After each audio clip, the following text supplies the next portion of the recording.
We have previously introduced the idea of energy and energy metabolism in cells. We briefly talked about this process called glycolysis and used that to transition into understanding sugars.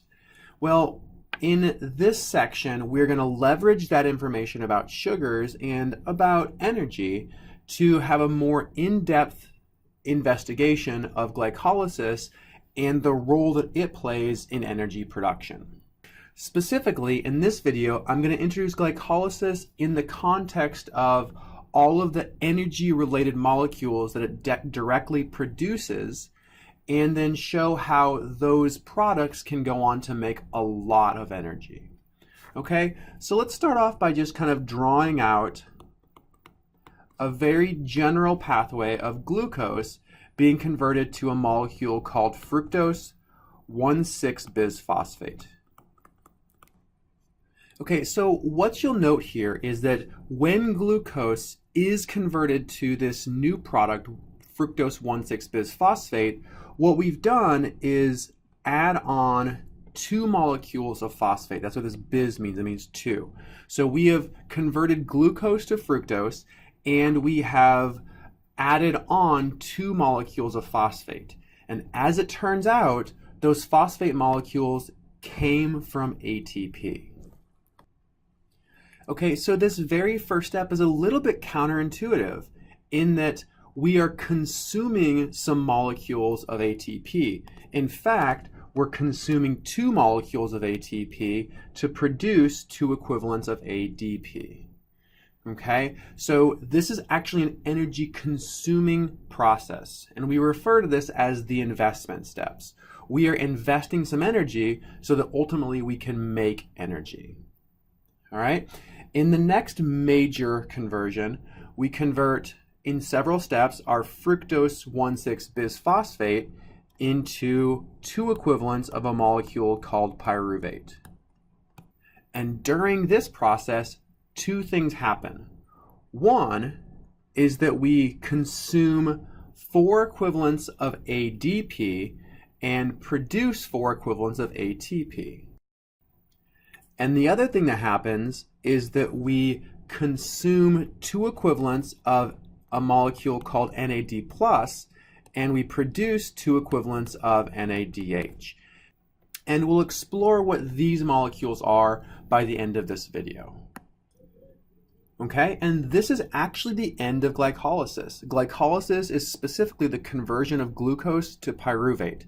And what we can see is that overall, for 1 molecule of glucose, the process of glycolysis yields 2 ATP, and it also yields 2 molecules of NADH.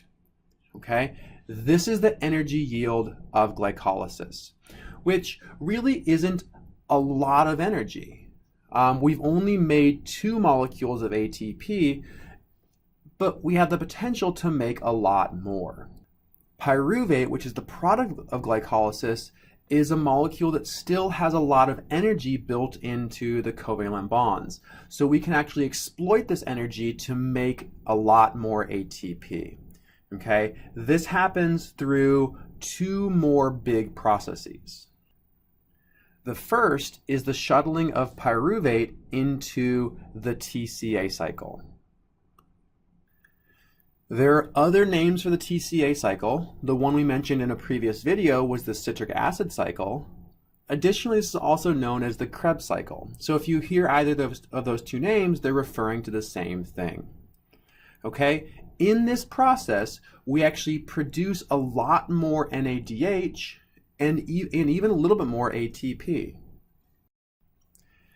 So what we're looking at now is the entire process of converting glucose all the way down to 6 equivalents of carbon dioxide. We see 2 places in this diagram where carbon dioxide is produced, giving us a total of 6 carbon dioxides. Those are the 6 carbons that came from 1 molecule of glucose. We've also produced a lot of other things, including several molecules of NADH and FADH2, as well as 4 molecules of ATP. So the question then remains that it still appears that we have not produced a lot of energy. For a single glucose molecule, all we've shown so far is that we've produced 4 equivalents of ATP. But as it turns out, that's not the end of the story. These 2 molecules shown in purple, NADH and FADH2, are both really important electron carriers. Okay, and these electron carriers are used in the mitochondria in a process called oxidative phosphorylation, or the mitochondrial electron transport chain.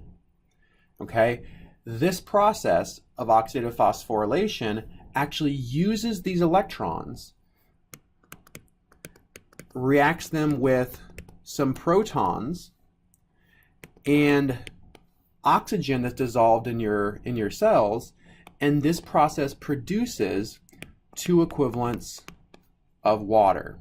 But the other really big thing that comes out of this is a lot more ATP.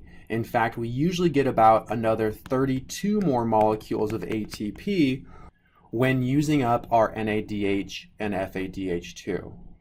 So this gives us a total of about 36 molecules of ATP that can be produced from a single glucose molecule. Okay?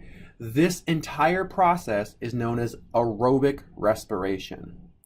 It's aerobic respiration because it requires oxygen. Okay? And anything that requires oxygen we refer to as aerobic.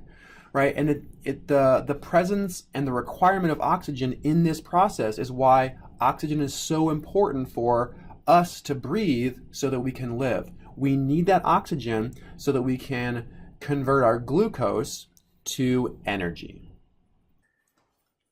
In the next video, we're going to explore how organisms can produce energy in the absence of oxygen. So we're going to explore anaerobic respiration.